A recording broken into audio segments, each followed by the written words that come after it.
c'est tellement fort, hein. C'est tellement fort de savoir que Jésus, il t'accueille, il t'accepte tel que tu es. Donc c'est souvent le fait qu'en s'éloignant de Dieu, on s'éloigne de la paix. En se rapprochant de Dieu, on se rapproche de la paix qui peut commencer dès ici-bas. Donc ça c'est quelque chose de caractéristique, comme il disait Jean, que c'est que Christ qui le sait, mais c'est pour ça que je pense que je l'aime autant, quoi, parce qu'il m'accueille tel que je suis, quoi. Eh bien, l'un des premiers sentiments que l'on ressent quand on accepte Dieu et qu'on passe par cette conversion, c'est la paix. Hein? On est en paix. On est en paix.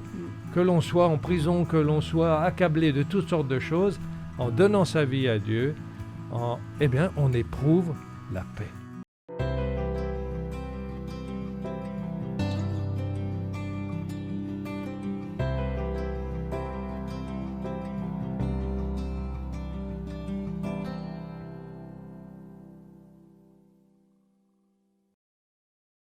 Bonjour à tous et bienvenue pour cette émission 3DS, l'émission où nous abordons ensemble le thème de l'école du sabbat. C'est toujours un plaisir de pouvoir vous retrouver sur notre chaîne YouTube.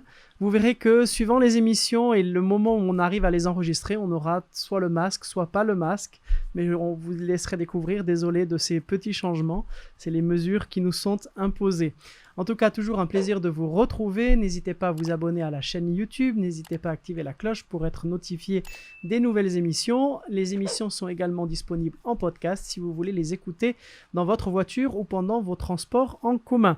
Aujourd'hui, j'ai le plaisir de retrouver Léo et John. Merci d'être avec nous ce matin. Peut-être si vous pouvez dire une petite phrase pour vous présenter pour ceux qui ne vous connaîtraient pas. C'est un plaisir d'être avec toi, Pierrick, avec Léo, et puis de discuter sur cette école du sabbat. Alors moi, je suis à la retraite après 20 années de travail, de ministère à la Conférence générale sur la liberté religieuse et les affaires publiques. Puis j'ai travaillé aussi en Europe, 10 ans à la Division et 6 ans à l'Union franco-belge et 6 ans dans les églises en France. Super, tu es aussi un peu écrivain encore, je crois. Oui, un livre qui va sortir prochainement. Oui, j'ai écrit plusieurs livres au cours de mon ministère qui ont été traduits en une dizaine de langues. Ouais, super. Puis Léo, si tu peux aussi nous en dire un peu sur ça. Moi aussi, c'est un plaisir de partager ces moments avec vous. Je suis à la retraite aussi, non, c'est pas vrai. Alors moi, je suis pasteur à Genève, je m'occupe de l'église hispanophone et de l'église Vivo.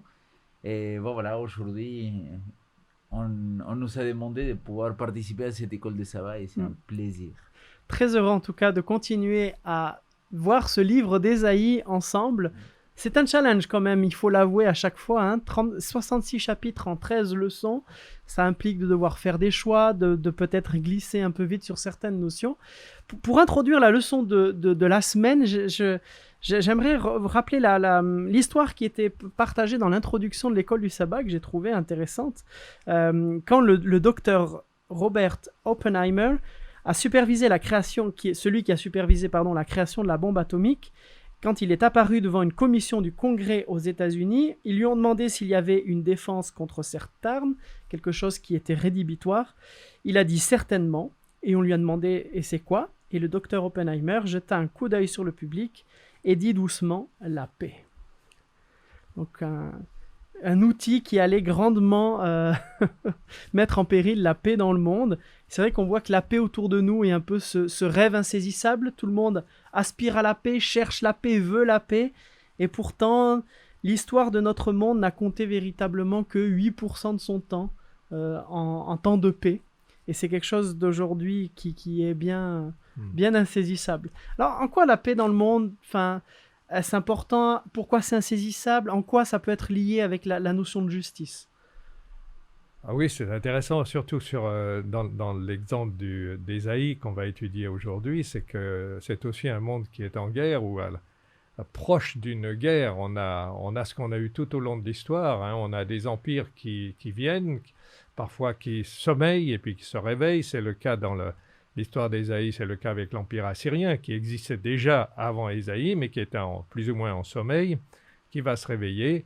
Et puis on a le peuple d'Israël, Juda et Israël, qui sont en quelque sorte en sommeil et qui essaient de survivre, parce qu'ils se trouvent sur une voie des grandes invasions. Et chaque fois qu'il y a un empire qui se lève, l'Empire, s'il vient du nord, va essayer de pénétrer en Égypte, parce que l'Égypte, c'est là qu'il y a l'or, c'est un pays très très riche, et il va passer par Juda, par Samarie, par Israël. Et c'est ce qui se passe ici, donc on cherche la paix, on aspire à la paix, mais on voit bien que l'orage est là, et bientôt les choses vont se produire, et ça va être difficile de survivre dans ce contexte. Mais aussi, il y a ce sens pour moi de cette paix intérieure. Je pense qu'on n'aime pas parfois ces conflits, hein, parfois on va dire fiche-moi la paix, quoi. Laisse-moi tranquille. Je pense que d'une manière ou d'une autre, on n'aime pas ces conflits, on n'aime pas être en conflit avec nous-mêmes ou avec les autres. Et cette paix-là, c'est quelque chose qu'on va rechercher. Et pour moi, jusqu'au retour de Jésus-Christ, on va être à la recherche de cette paix.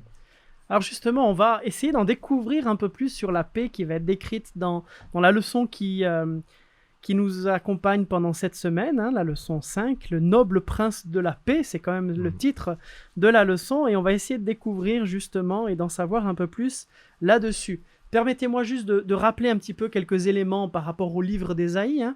On se rappelle que Ésaïe, ça veut dire l'Éternel sauve ou l'Éternel est le salut. Et souvent, le nom du prophète nous indique quel va être le contenu du message de son livre. Ésaïe fait partie des grands prophètes, ou plutôt des longs prophètes, pas forcément importants par le message, mais juste long parce qu'il y a 66 chapitres.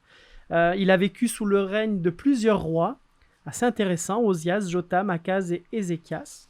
Il va commencer son ministère assez jeune, une vingtaine d'années, ce qui nous montre que Ésaïe a été appelé tôt.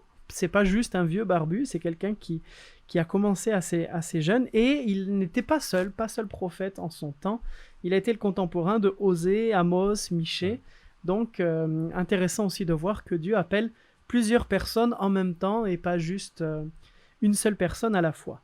Le livre d'Ésaïe est globalement coupé en deux grandes parties. Les premiers chapitres 1 à 39 et après 40 à 66. La première partie, ça va être des jugements, des annonces d'événements difficiles qui vont arriver. Et la deuxième partie, on va être dans la partie de la consolation, des promesses, etc. Mais je vais peut-être pas en dire plus sur le plan du chapitre. Peut-être si l'un de vous est d'accord de nous en dire un peu plus sur le contexte du passage qu'on va prendre, puisqu'on est autour du chapitre 11, donc plutôt dans la première partie du livre. Quel est le contexte du chapitre 11 ? Qu'est-ce qui se passe autour de ça ? Et puis au niveau aussi historique. Oui, alors le contexte historique, il est très intéressant. Comme je l'ai dit tout à l'heure, vous avez deux pays, oui, Juda et puis Israël, et qui sont là en train d'observer ce qui se passe autour d'eux. Et on s'aperçoit donc qu'il y a les Assyriens, quelque part, là, qui ont l'impression de revenir, et on forme une coalition. Alors c'est Israël qui forme une coalition avec la Syrie, et puis Juda, lui, essaie de voir quel est le meilleur parti à prendre. Et alors Juda va décider de s'allier avec la Syrie, et Israël et puis la Syrie vont s'opposer à la Syrie. C'est parfois un peu difficile à comprendre, mais la Syrie, c'est donc un empire qui va revenir au point de vue international dans cette région et qui va se développer. Mais là, il est en période, on ne sait pas très bien ce qui va se passer. Donc Israël est en coalition avec la Syrie, avec d'autres rois aussi de la région, pour se protéger de ce qui risque de venir du nord, donc de l'Assyrie, pas la Syrie, voilà, mais la en Syrie. un mot et en deux mots. Et alors le problème évidemment pour le prophète, c'est de savoir quelle est la meilleure politique et est-ce que c'est la bonne chose de s'associer avec la Syrie contre Israël et contre la Syrie. Voilà, ça c'est une des premières choses. Et le prophète, lui, serait plutôt pour une action de prudence, mais le roi veut l'association. On verra après, dans une leçon plus loin, que le choix n'a pas toujours été bon, mais en fait, ça leur permet, dans un premier temps, de se dire que, voilà, si les choses se passent mal, si la Syrie redevient un grand empire, ils seront du bon côté. Et voilà, c'est un peu le jeu qu'ils essaient c'est leur position. Alors c'est très intéressant de voir qu'il y a dans cette partie, dans ce contexte, une partie aussi géopolitique, et on se pose des questions sur l'avenir, qu'est-ce qui va se passer. Et quand on parlait de paix tout à l'heure, eh bien, il faut voir que dans cette région, il n'y a jamais eu vraiment la paix. La paix, c'était juste des parenthèses, mais la plupart du temps, c'était une région qui a été soulevée par la guerre. Donc une paix malgré des contextes historiques et politiques assez difficiles et compliqués, peut-être plus en lien avec aussi la paix intérieure que tu nous parlais un petit peu au départ, Léo. Et justement, hein, Esaïe, c'est ce prophète-là qu'il va venir appeler au peuple, encore une fois, pour rétablir cette paix, ce royaume de Dieu. Et c'est là qu'il faut tenir compte de la situation géopolitique et c'est intéressant justement de savoir tout ça. Oui, alors peut-être je voudrais dire quelque chose qui me semble intéressant, c'est que, vous voyez, la position du prophète, et ça on le voit toujours dans les prophètes de la Bible, ce n'est pas de dire on va s'associer, etc., etc. La position du prophète, c'est, ça va mal, on a des risques, pourquoi Ça va mal parce que, et le prophète dit, parce qu'on a brisé l'alliance. Ça, c'est très intéressant. On a brisé l'alliance. On n'est plus fidèle à Dieu. Regardez Israël, donc les populations du Nord, eh bien, ils ne croient plus en Dieu, ils se sont corrompus, etc. Eh bien, ça va aller très mal pour eux. Si on veut échapper à cette guerre, si on veut s'en sortir, il faut être fidèle. Donc, la clé, c'est la fidélité. Et ce qui est très intéressant, à mon avis, c'est que très souvent, quand vous lisez les prophètes, on n'a pas cette idée de « nous sommes des victimes ». Nous sommes des victimes des méchants. Les méchants, ce sont les Assyriens ou les Syriens, les Babyloniens, etc. Nous, on est les pauvres victimes. Le prophète ne réagit pas comme ça. Il dit, nous sommes responsables. Et pourquoi sommes-nous responsables? Parce que nous avons brisé l'alliance faite avec Dieu. Vous voyez, et c'est très simple quand vous lisez le prophète. Hein. Si vous êtes fidèle, les choses iront bien. Si vous êtes infidèle, ce sera la misère, le cataclysme, etc. Alors, on va effectivement revenir là-dessus. C'est intéressant ce que tu nous dis, John. C'est vrai qu'il y a beaucoup de messages de l'Ancien Testament qui sont ce qu'on appelle ces procès d'alliance, hein, avec toujours un schéma assez précis et qui se répète. Alors, on va justement venir à notre texte. Donc, les 12 premiers chapitres forment une section qui résume un peu le plan général du livre. On va avoir des jugements qui sont émis contre Jérusalem, une partie un peu plus historique, et on va terminer avec une note d'espoir qui va faire écho au chapitre 40 à 66. Et donc le chapitre 11 qu'on va aborder ensemble ce matin fait partie de cette note d'espoir, cette promesse qui est faite. Et comme je vous l'ai dit, c'est un peu difficile de lire toutes les sections, tous les chapitres qui concernent l'étude de la semaine. Hein. Il faudrait lire les chapitres 9, 10 et 11, voire le chapitre 12 également. J'ai donc fait une sélection, j'espère que nous apportera quelque chose ce matin. En tout cas, j'ai choisi d'aborder ensemble le chapitre 11 et les versets 1 à 10. Donc, Ésaïe chapitre 11, les versets 1 à 10. Est-ce que quelqu'un serait d'accord de nous lire un peu ce passage? Vas-y, toi, Pierre, aux jeunes. Oui, pas de problème. Alors, verset 1, chapitre 11, verset 1. « Puis un rameau sortira du tronc d'Isaïe, et un rejeton naîtra de ses racines. L'Esprit de l'Éternel reposera sur lui, esprit de sagesse et d'intelligence, esprit de conseil et de force, esprit de connaissance et de crainte de l'Éternel. Il respirera la crainte de l'Éternel, il ne jugera point sur l'apparence, il ne prononcera point sur un ouï-dire, mais il jugera les pauvres avec équité, et il prononcera avec droiture sur les malheureux de la terre. Il frappera la terre de sa parole comme d'une verge, et du souffle de ses lèvres, il fera mourir le méchant. » Tu peux continuer peut-être, Pierrick? La justice sera la justice sera la ceinture de ses reins, et la probité la ceinture de ses hanches. Le loup séjournera avec le mouton, la panthère se couchera avec le chevreau, le taurillon, le jeune lion et les bêtes grasses seront ensemble. Et un petit garçon les conduira. La vache et l'ours auront un même pâturage, leurs petits une même couche. Le lion, comme le bœuf, mangera de la paille. Le nourrisson s'ébattra sur l'antre de la vipère, et l'enfant sevré mettra sa main dans le trou de l'aspic. Il ne se fera aucun mal, il n'y aura aucune destruction dans toute ma montagne sacrée, car la connaissance du Seigneur remplira la terre, comme les eaux recouvrent la mer. Et en ce jour-là, la racine de Jessé se tiendra là comme une bannière pour les peuples. Les nations la chercheront, et son lieu de repos sera Glorieux. Magnifique. Amen. Un beau texte, hein? Ouais. Je C'est crois. un très beau texte et surtout, je comprends pourquoi il y a certains auteurs qui vont dire qu'Ésaïe, il va être le 5e évangile, quoi.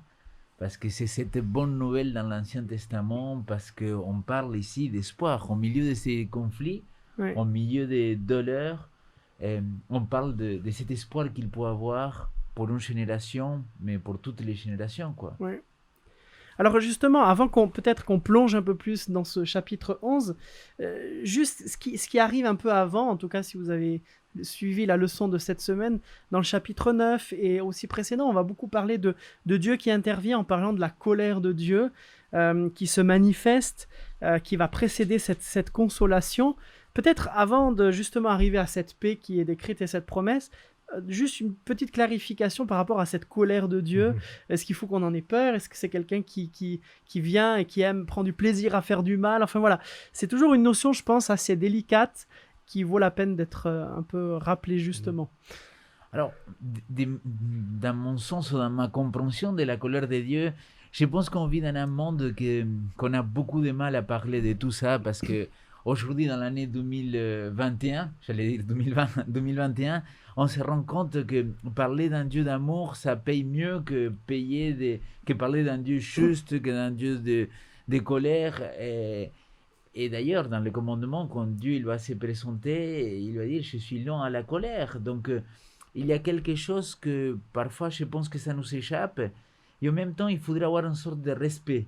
Donc, je ne sais pas si le mot c'est peur, mais oui, je trouve qu'il faut avoir une sorte de respect. Parce que Dieu, il est juste. Et justement, en Isaïe, on l'a lu, il est 3 fois saint. Et on retient que cette expression de Dieu est amour. Oui, Dieu est amour. Mais il est aussi 3 fois saint, il est aussi juste, il est aussi juge en même temps. Et oui, je pense que ces dieux-là, ils se manifestent d'une manière ou d'une autre. Alors peut-être pas comme nous on le comprend, mais pas non plus comme les prophètes, ils le comprenaient. On découvre de plus en plus Dieu dans notre vie. Et en tant que parents, je pense qu'on le découvre de plus en plus, quoi. Oui. Alors, j'ai regardé dans le dictionnaire, c'est la définition de la colère. La colère, c'est un violent mécontentement accompagné d'agressivité. Ouais. Alors, ce qui est intéressant, c'est que bon, la colère elle revient plusieurs fois chez Ésaïe, mais il faut toujours la lier à ce qui précède ou pourquoi la colère.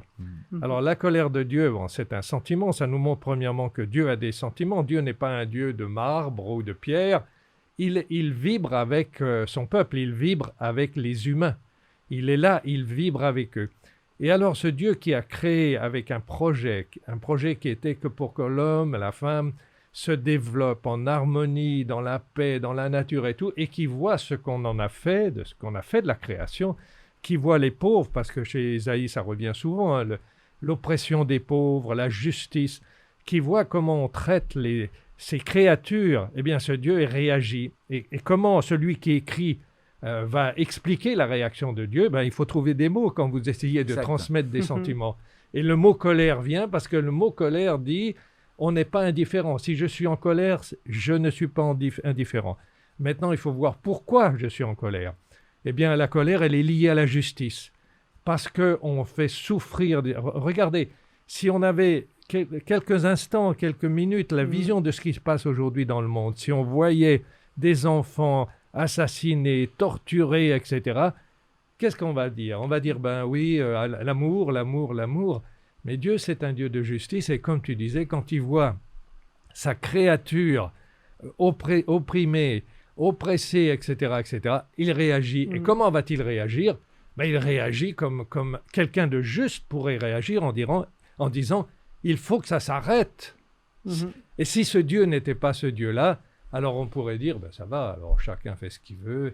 Et puis Dieu est indifférent à ce qui Dieu nous est arrive. Indifférent. Voilà, on dirait il est indifférent. Et en même temps, j'aimerais dire, le problème, c'est pas autant avoir la colère en soi, Le problème, c'est comment je vais gérer la colère. Comment elle se manifeste. Et oui, tout à fait. Et je pense que Dieu, il est assez sage, il est Dieu, pour savoir comment il doit manifester. Et c'est peut-être pour ça qu'on a du mal avec cette notion de la colère de Dieu, parce que la colère est, je crois, l'émotion qu'on a le plus de mal à gérer, ou en tout cas qu'on manifeste toujours négativement, en faisant du mal à l'autre, en étant agressif, alors que justement, et c'est pour ça qu'on a du mal à imaginer Dieu en colère, parce qu'on voit la manière dont on gère Oui, mal tout notre à colère fait. à nous, ou Ouais. ceux autour de nous qui la géreront Et- mal, et Dieu, lui, sait comment bien la gérer positivement. On peut être indigné. C'est pour ça que Paul disait, mettez-vous en colère, mais ne péchez pas. La colère n'est pas un problème en soi, c'est... Ouais. ouais. Justement, ma femme, il m'expliquait, plus on l'apprend quand ils sont les tout petits à gérer sa colère, mieux ils vont pouvoir gérer Ouais. sa colère plus tard. Et donc, je pense que c'est aussi la façon dans laquelle on va la manifester. Et Dieu ne la manifeste pas, évidemment, Mhm. comme nous, quoi. Et Richard Lehman disait, pour la colère, par colère, il faut donc entendre les conséquences ultimes d'un choix auquel Dieu ne peut plus rien parce que l'homme lui a définitivement tourné le dos. Complètement d'accord. Je crois que ça peut aussi nous apporter un éclairage sur ce qui arrive et est annoncé. Il y a la lecture, comme tu disais aussi, John, de ceux qui écrivent, de comment ils comprennent les choses. On voit une évolution aussi dans la Bible. Et ça, c'est très important parce qu'il y a d'autres traductions où le mot colère n'intervient pas, mais Ouais. c'est d'autres qualificatifs qui vont intervenir. Mais l'idée, c'est pour montrer que Dieu n'est pas Il indifférent. n'est pas indifférent. Il réagit et il réagit en fonction des critères de justice et des critères de tous ces critères que le prophète rappelle. Mhm. Et il est révolté. Il est Mhm. révolté parce qu'il voit des choses qu'il ne peut pas accepter et il se dit mais qu'est-ce qu'on est en train de faire? Et quand il voit le faible opprimé, la dignité qui disparaît, etc., eh bien il dit mais où est ma création? Où est ma création? Mhm. Ouais. Alors on va arriver justement à cette promesse qui suit cette indignation et révolte de Dieu, qui ne trouve pas normal ce qui arrive. Alors qu'est-ce qu'on nous apprend dans cette promesse? On a un peu deux parties en fin de compte. Les 5 premiers versets du chapitre 11 où on va nous parler de ce fameux rejeton, de qui il s'agit, qu'est-ce qu'on y apprend, comment ça se passe. Alors, moi, ça m'interpelle énormément parce que, bien sûr, aujourd'hui, dans le monde qu'on vit, on ne se rend pas compte des dangers qu'il pouvait avoir à cette époque-là. Donc, si quelqu'un t'attaquait à cette époque-là, tu ne pouvais pas téléphoner la police ou la gendarmerie pour qu'on vienne te secourir. Si tu étais pauvre, il n'avait pas de chômage, il n'avait pas d'aide sociale. Donc, le contexte du peuple, je pense que c'est triste.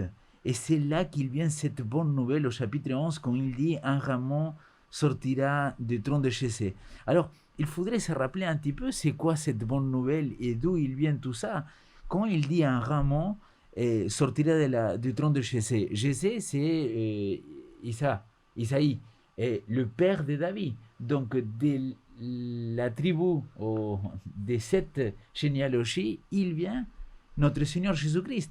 En Apocalypse chapitre 22, verset 16, Jésus-Christ, il va dire, c'est moi, ce rejeton. Donc il va y avoir un David. lien spécifique qui va être fait entre... ok. Et là, pour moi, c'est la bonne nouvelle parce que Jésus-Christ, c'est l'annonce de ses sauveurs, de Jésus-Christ, de notre sauveur à nous.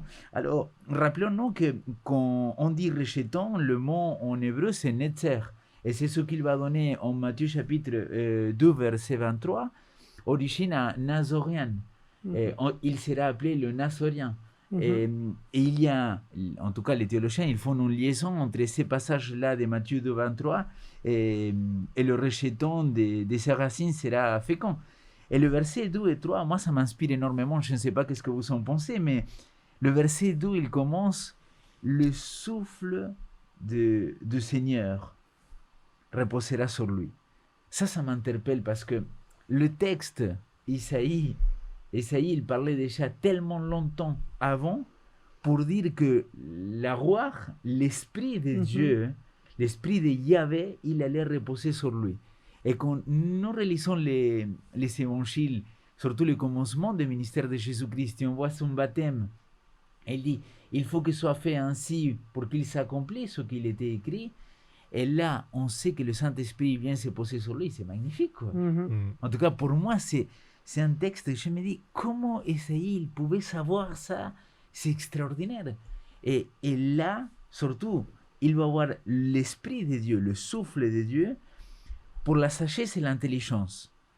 Et je pense que j'ai écouté quelqu'un il y a 2 semaines, c'était un philosophe français, je ne me rappelle pas, ça va venir peut-être. Il disait, le grand problème aujourd'hui en France, et il parlait de la France évidemment, il disait c'est que on est en train d'être dirigé de plus en plus par des hommes très intelligents, mais pas par des hommes sages. Et je pense que dans ce qu'il a dit, c'est extraordinaire, parce que je peux avoir une grande intelligence abstraite pour mémoriser, pour tout comprendre, et cependant manquer de la sagesse. Et Dieu, il a donné cette sagesse. En fait, ce personnage, il est irréel pratiquement. Vous voyez, quand vous lisez ça, vous dites, mais ça, c'est pas possible. On ne peut pas avoir toutes ces qualités dans un seul personnage. Il est irréel jusqu'à ce que le Christ arrive. Et c'est pour ça qu'on peut essayer de trouver dans toute l'histoire, si on enlève Jésus, dans toute l'histoire, on peut essayer de chercher un personnage comme ça, il n'a jamais existé. Ça n'a jamais été. Le seul qui va répondre à cette description, c'est vraiment Jésus-Christ. Personnage extraordinaire, c'est lui qui est annoncé ici par... Alors, c'est vrai aussi qu'on peut dire, non, c'est un autre Messie qui va venir, mais regardez, dans l'histoire du peuple d'Israël, on attend toujours un Messie. Il n'y a aucun Messie sorti du peuple d'Israël qui aujourd'hui a plus de 2 milliards de croyants qui se réfèrent à lui. C'est quand même quelque chose. On peut dire tout ce qu'on veut, mais chercher, issu du peuple d'Israël, un Messie qui correspond à cette description et qui aujourd'hui a dépassé toutes les frontières. Et on peut dire que plus de 2 milliards de personnes s'en réfèrent à Jésus-Christ, prennent de Jésus, etc. Issu justement de la famille de David, dans cette tradition annoncée par le prophète des siècles avant la naissance du Seigneur. Ouais, l'impact qu'il y a eu est indéniable et ne peut pas s'expliquer en dehors du fait qu'ils correspondent vraiment à cette... Et d'ailleurs, la quantité de liens qu'on pourrait faire au Nouveau Testament pour voir ce ministère de Christ, comment il était sage, comment il était intelligent, comment il était juste dans tout ce qu'il a fait, comment il était attentif aux pauvres, à celui qui n'était pas israélite à la base. Il est venu vraiment pour faire la révolution, quoi. Désolé de le dire comme ça, mais il s'inquiétait aux femmes, aux pauvres, aux les personnes les plus nécessitées. C'est impressionnant, quand même. Non, c'est vrai, il y avait une citation, je me souviens de ça en fonction de ce que vous dites là, par rapport à ce qui était arrivé au Watergate aux États-Unis, et je ne sais pas si c'était un journaliste ou un écrivain qui disait en quoi l'affaire du Watergate prouve l'existence du Christ, c'est que le Watergate a impliqué des personnes qui étaient des chefs politiques, qui étaient des personnes... surqualifiés et qui impliquaient des montages avec des grandes entreprises internationales, et ils n'ont pas pu tenir 3 semaines de leurs mensonges. Ça n'a pas tenu face à la pression, face à tout le reste, alors que les disciples ont été opprimés, ont été torturés, ont été lapidés, et pourtant ça a duré pas que 3 semaines, ça a duré bien plus que ça. Et depuis, on continue à défendre le Christ. Il dit, mais vous me dites que des personnes pour le Watergate auraient... Et les disciples, eux, auraient été capables de le faire. Si ce n'était pas vrai, c'est impossible. Et vous voyez, même dans le Nouveau Testament, on pourrait dire, par exemple, que, comme certains le pensent, ce personnage du Christ, il a été forgé par l'imagination. On a voulu créer quelqu'un de parfait. Mais les apôtres, ils ont des défauts. Dans le Nouveau Testament, quand on parle de Pierre, de Paul, etc., on ne cache pas leurs défauts. Tandis que le Christ, on essaye de chercher, mais quels sont ses défauts? Donc c'est très difficile de penser qu'on a construit un personnage.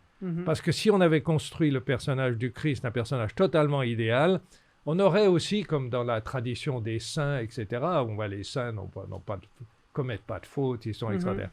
Mais dans la Bible, dans le Nouveau Testament, les disciples du Christ, ces disciples, ils ne sont pas comme lui. Ces disciples, ils sont comme nous. Ils ont leurs faiblesses. Ils ont leurs faiblesses. Donc c'est l'esprit qui agit dans la totalité, on voit toutes les dimensions, tu as déjà abordé sagesse, intelligence, conseil, force, connaissance, on voit donc l'esprit de Dieu qui agit pleinement.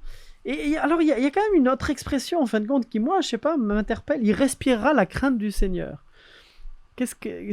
On parle souvent de la crainte de l'Éternel dans la Bible, dans l'Ancien Testament. Enfin, ça veut dire quoi cette crainte Tu vois, moi je crois quand on voit par exemple que le prophète voit un ange, l'ange de l'Éternel, la réaction, on le voit aussi dans l'Apocalypse et dans toute la Bible, la réaction de ceux qui voient un ange, l'ange de l'Éternel, ils sont effrayés. Je pense que plus on a la connaissance de Dieu, plus on a la crainte dans le sens de le respect. C'est quelque chose d'inimaginable. Ça nous dépasse tellement. Si on avait qu'une toute petite vision de ce qu'est Dieu, mais on serait terrorisé d'abord. Et après, on se dirait heureusement que ce Dieu est un Dieu d'amour. Mais c'est souvent quand on perd cette vision de Dieu, eh bien qu'on perd aussi la vision du respect, de la crainte, etc. Donc plutôt une notion alliée sur le respect, voire même la fidélité, que uniquement d'être dans la peur. Non, c'est pas la peur, c'est simplement que je prends conscience qu'il y a là quelque chose qui me dépasse et que je suis rien en face de lui, mais que c'est quelque chose, heureusement, ce quelqu'un, il m'aime et il veut mon bien, etc. Imaginez que ce soit l'inverse, je serais terrorisé. Ouais. Alors justement, ça explique du coup le psalmiste qui dit dans le psaume chapitre 34, « Venez fils, écoutez-moi, la crainte du Seigneur, je vous l'enseigne ». On ne peut pas enseigner une émotion, la peur. Par contre, on peut enseigner un respect, une conscience de la grandeur de Dieu, de comment il est pour nous. Donc, mais c'est important, je pense, parce que si vous ouvrez un dictionnaire dans crainte, vous allez avoir peur uniquement, alors qu'on est dans quelque chose qui va au-delà de ça. Mais le verset 3, dans la suite, il me touche au plus profond de mon être en tant qu'être humain, parce qu'il dit « Il ne jugera pas sur l'apparence ». C'est tellement fort, c'est tellement fort de savoir que Jésus, il t'accueille, il t'accepte tel que tu es. La promesse, elle est énorme. C'est-à-dire, selon les religions, ce qu'on croyait quand tu arrivais à l'au-delà et que tu devais quelque part donner quelque chose pour pouvoir rentrer ou pas, selon les croyances égyptiennes, cependant, là, on voit un Dieu d'amour qu'il t'accueille tel que tu es.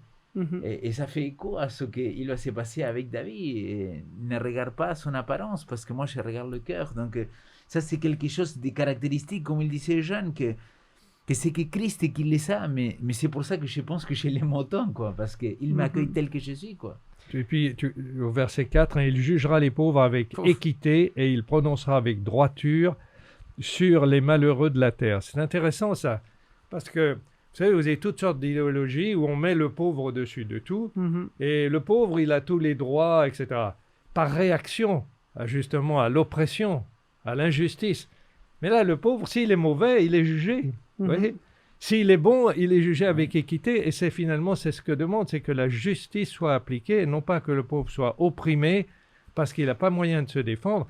Mais si le pauvre est méchant, si le pauvre exploite son prochain, il sera lui aussi jugé comme le riche sera jugé. C'est-à-dire que personne face à Dieu échappe. Vous voyez, là, c'est encore l'idée de ne pas s'abriter derrière sa condition.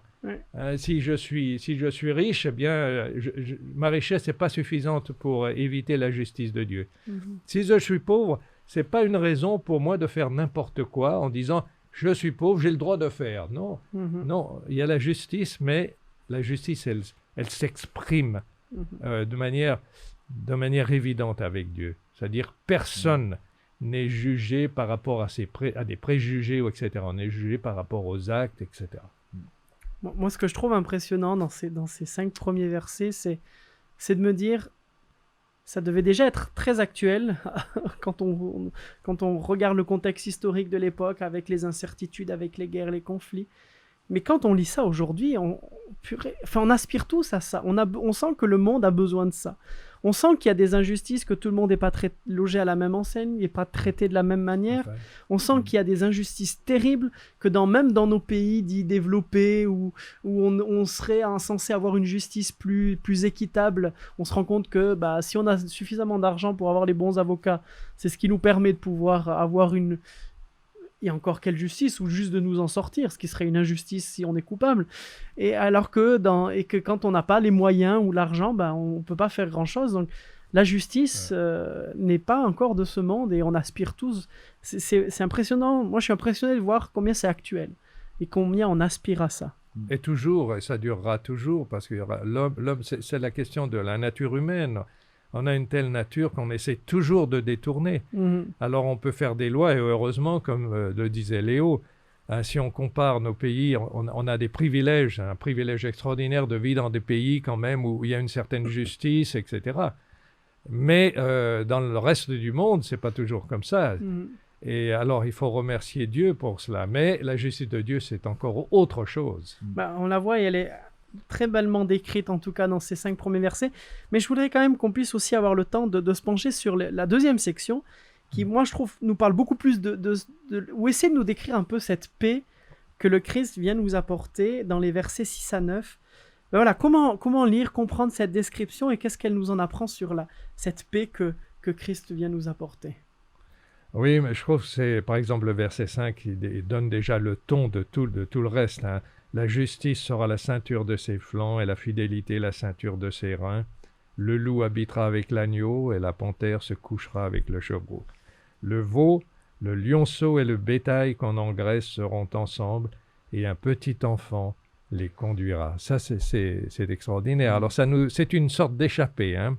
C'est comme si on ouvrait une fenêtre sur le monde à venir, le monde tel que Dieu le veut.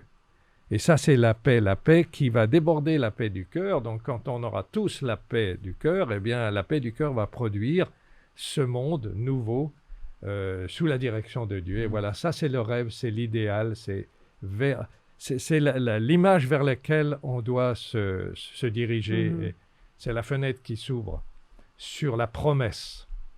Sur la réalisation de la promesse. Et encore une fois, on a des mal parfois aujourd'hui à comprendre 100% cette image. Mais quand on regarde un documentaire sur Nat Geo ou quelque chose comme ça, on voit la méchanceté de la nature. Hein. On voit comment un prédateur, il va isoler le plus faible, il va isoler celui qui est malade ou le plus petit pour le manger, pour le détruire. Et quelque part, là, il dit, toutes ces méchancetés que vous voyez au quotidien pour le peuple d'Israël, je vous promets qu'il ne sera plus comme ça. Et ça, aujourd'hui, peut-être ça ne nous parle pas de la même manière, mais l'idée, c'est ça, c'est ce monde de paix.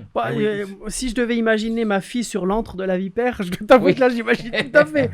Parce que c'est vrai que c'est des choses où on se dit, mais ça semble tellement impossible. Oui, mais tu vois, ce que Léo disait, c'est très juste, parce qu'aujourd'hui, on fait toujours référence à la nature, et on présente la nature comme l'idéal. Mais la nature, c'est ce que tu disais, c'est la panthère, le lion qui dévore la pauvre antilope, qui est si belle et tout, mais et sans pitié. Évidemment, ils le font quand ils ont faim, mais on est habitué à ce système, on dit c'est naturel, c'est normal, ce qui voudrait dire transférer au niveau humain, alors les forts mangent les faibles. Voilà, c'est ça la nature, la loi de la nature. Mais la loi de la nature, comme elle est marquée du péché. C'est pas la loi de la nature originelle, celle que Dieu a créée dans le Jardin d'Éden. Et là, on a le retour à la nature telle qu'elle était dans le Jardin d'Éden, c'est-à-dire que le loup et l'agneau, eh bien, seront ensemble, il n'y aura plus cette agressivité, et on n'aura pas besoin de tuer pour survivre. Ouais.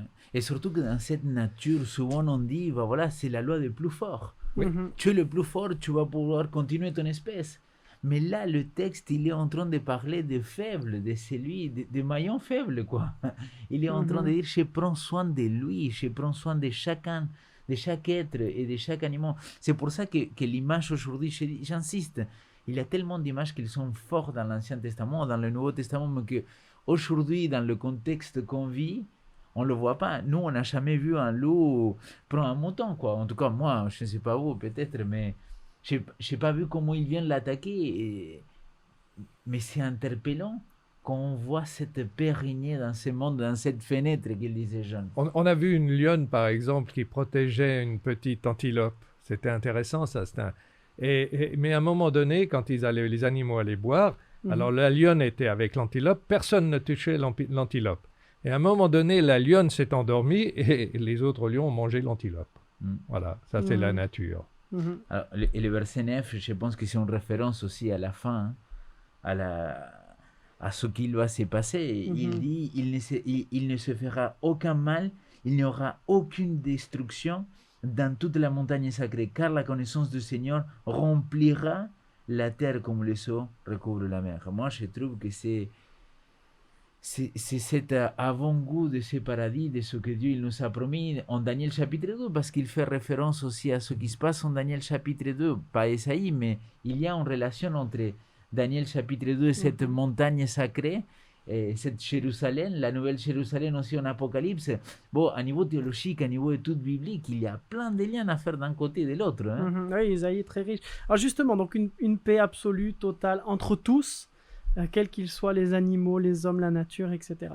Mais justement, j'aimerais rebondir sur un mot que tu as utilisé, l'expression d'avant-goût. Et j'aimerais quand même aussi, moi, ce qui m'interpelle, c'est cette promesse. Elle était donnée à un peuple qui a dû continuer à vivre des conflits par la suite, qui n'a pas pu jouir de cette paix telle qu'elle est décrite ici. Et nous, on est un petit peu dans la même position, en fin de compte. On nous décrit la paix, tu faisais les liens avec la Nouvelle Jérusalem, Apocalypse 21. On voit cette paix à laquelle on aspire tous, ce royaume de Dieu qu'on veut voir instauré. Donc on ne la vit pas encore maintenant, cette paix. Pourtant, quand même, la paix, elle nous les est promise aussi maintenant. Vous voyez ce que je veux dire ? Le royaume de Dieu est à venir, mais il est déjà là. Enfin, comment on gère cette tension entre cette paix qu'on aimerait tellement pouvoir vivre enfin aujourd'hui, parce qu'on n'en peut plus, et à la fois, elle n'est pas encore pleinement réalisée, il faut attendre le retour du Christ pour que ça vienne. Comment on gère cette tension ? Pour qu'elle se réalise pleinement, mais on pourrait déjà d'ici-bas faire des grands progrès. Par exemple, tu sais, dans le message d'Ésaïe et des prophètes, c'est à la loi et au témoignage. Je pense que c'est toujours valable. On peut imaginer que les peuples se retournent vers Dieu. Imaginez simplement une ville où tous les habitants, ou même 80-90% des habitants, décident de prendre la parole de Dieu au sérieux, d'observer les 10 commandements. Vous imaginez ça, une ville de 20 000 ou 50 000 habitants. Eh bien, très vite, elle deviendrait un modèle pour toute la Terre. Très vite. Et on dirait, mais ça, c'est formidable. Il n'y a pas de prison, il n'y a pas de gros problèmes de santé, il y a des écoles, il y a des universités, tout. Très vite. Donc, c'est souvent le fait qu'en s'éloignant de Dieu, on s'éloigne de la paix. En se rapprochant de Dieu, on se rapproche de la paix qui peut commencer dès ici-bas, mais qui vraiment s'épanouira complètement lorsque Dieu aura établi son royaume. Et j'aimerais bien ajouter le fait qu'il faut comprendre que les circonstances, il ne peut pas déterminer ma paix intérieure. À partir du moment que les circonstances extérieures, ils déterminent ma paix intérieure, alors je ne vais pas être en paix si j'ai un problème de salaire, si j'ai un souci avec mes enfants, ou s'il y a quelque chose qui m'arrive dans ma vie. Cependant, et permets-moi de citer Jésus-Christ, je vous donne la paix, pas comme le monde il vous la donne. Moi, je pense que Jésus, il est le centre de notre paix intérieure. C'est lui qui peut nous apporter une paix qui va au-delà des compréhensions. Jean 14, ouais. Voilà, et c'est pour moi la grande différence. Tu disais, mais comment on fait pour être en paix dans ce monde ? Pour moi, le monde, il ne va pas aller mieux, mais ça ne veut pas dire que moi, je ne peux pas aller mieux à l'intérieur de moi. Regardez, par exemple, les récits des conversions, les témoignages des conversions. Il y a eu le baptême la semaine, juste sabbat dernier. Quand on écoute quelqu'un qui est passé par la conversion, eh bien, l'un des premiers sentiments que l'on ressent quand on accepte Dieu et qu'on passe par cette conversion, c'est la paix. Hein? On est en paix. On est en paix. Que l'on soit en prison, que l'on soit accablé de toutes sortes de choses, en donnant sa vie à Dieu, eh bien, on éprouve la paix. On est dans l'ordre du don. Oui. Quelque chose qui nous est donné. Et c'est vrai qu'on a tous, je pense, aussi à l'esprit des gens qui ont vécu des événements terribles où on se dit, mais comment ils peuvent être en paix ? Ouais. Et on voit que Dieu les porte, qu'ils ont une paix qui leur est donnée, que ça ne vient pas d'eux, et que par nos propres forces, ce n'est pas possible, je pense. Les récits des martyrs, les récits des martyrs, quand ils vont être crucifiés, quand ils vont être brûlés, vivants, quand ils vont être jetés avec les lions, et les récits, les témoignages de la paix qu'ils sentaient à ce moment-là, c'est extraordinaire. Oui. Parce que la paix, c'est probablement une sorte de reconnexion avec l'univers dirigé par Dieu, avec la divinité. C'est donc, ça nous remet en harmonie avec le ciel. Ouais. Amen. Et j'aime bien la notion que tu as apportée au début de ta réponse, John, aussi. Il y a le don qui nous est fait, puis aussi, on peut essayer d'apporter un petit peu de paix autour de nous. On est quand même ce sel de la terre, cette lumière Ouais. du monde. Localement, on a quand même des choses à faire, même si globalement le monde va de plus en plus mal. On a quand même des choses à changer autour de nous et ça se joue dans nos relations les uns avec les autres. Permettez-moi de conclure avec juste le texte un texte de Philippiens qui dit ceci: « Réjouissez-vous toujours dans le Seigneur, je le répète, réjouissez-vous, que votre attitude conciliante soit connue de tous, le Seigneur est proche. Ne vous inquiétez de rien, mais en tout, par la prière et la supplication, avec des actions de grâce, faites connaître à Dieu vos demandes, et la paix de Dieu qui surpasse toute pensée gardera votre cœur et votre intelligence en Jésus-Christ. » Amen. Ouais. Que ça puisse être une prière pour chacun de nous ce matin. Merci de nous avoir suivis. Merci Léo et John d'avoir été présents. C'était un plaisir d'avoir vécu cette école du sabbat avec vous. Je vous rappelle que vous pouvez vous abonner à la chaîne, activer la petite cloche. Le podcast est aussi disponible. On se réjouit de vous retrouver pour une prochaine émission et continuer l'étude du livre d'Ésaïe tous ensemble. Que Dieu vous garde. À bientôt. Merci.